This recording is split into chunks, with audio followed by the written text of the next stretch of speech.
Things we talk about on a regular basis, the self-driving cars, Hal there, when you say, open the pod door, Hal, or open the car door, Hal, and he says, sorry, Dave, I can't do that.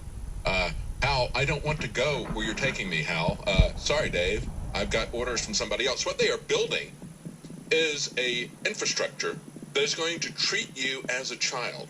If we look at this story, robot kill switches and legal status, one of the first things they say about this is my report on robotics adopted today included a debate on tax and social systems and the possible introduction of, listen, a general basic income. See, they want to make you passive. They want to make you fat and dependent.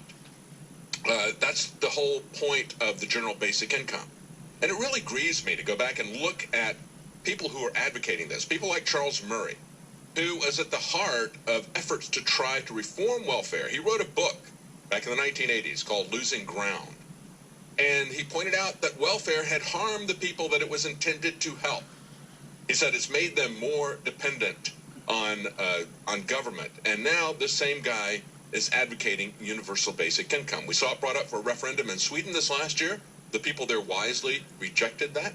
In Finland, they're starting an experiment that began the beginning of this year of giving people income for not working because they know that they're going to turn the robots and all production over to, they're going to turn it over to robots, they're going to turn it over to artificial intelligence, and they're going to take your jobs. Even the Obama administration is saying we're going to have anywhere from 20 to 50% unemployment across the spectrum. This is every industry. This is everything from blue-collar to white-collar jobs that they're talking about. We've never seen this kind of displacement before. And so now you've got these people who are trying to keep the system together saying, well, what we're going to have to do is just turn everybody into welfare recipients. And, of course, that is just a system of soft kill. And, of course, we've also talked to Dr. Sharkey in past years, the people who are concerned about autonomous killing robots. We've seen this story earlier in the week about swarms of tiny, intelligent micro-drones. And as my son Lance said, nothing good ever comes from a swarm. And it is quite frightening to look at this. These are autonomous killing machines that operate in a swarm. If we go back and look at this, a fighter jet releases a cloud of tiny flying machines into the skies over California. This is not science fiction, folks. This has been done earlier this week with Pentagon tests successfully. The U.S. Air Force unleashed a swarm of tiny killer robots in a test, as they point out, that could change warfare forever because they're autonomous. They say the drones can act autonomously using artificial intelligence. And they can be used, they say, in targeted assassinations. Of course, that's how they're going to be used.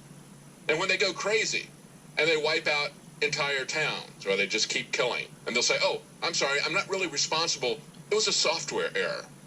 See, I've programmed computers all of my life. And I do not trust them to be autonomous killing machines. I will never trust a computer to take over my transportation completely.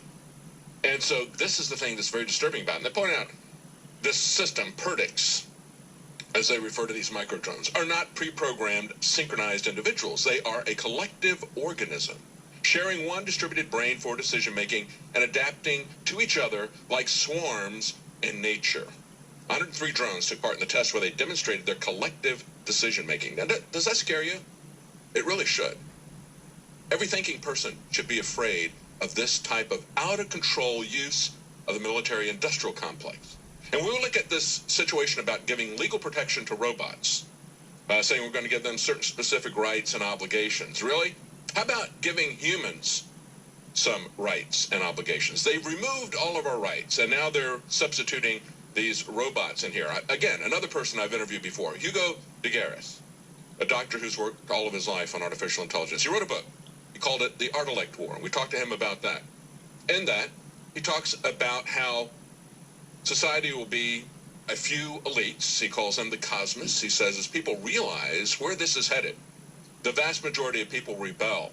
Now, they will stay on Earth. They'll be called the Terrans, but then the cosmos, the people like Jeff Bezos, they will go to near orbit or to Lagrange libration points, and from there they will use their superior technology to enforce gigadeath on the population until they come back to a subdued Earth.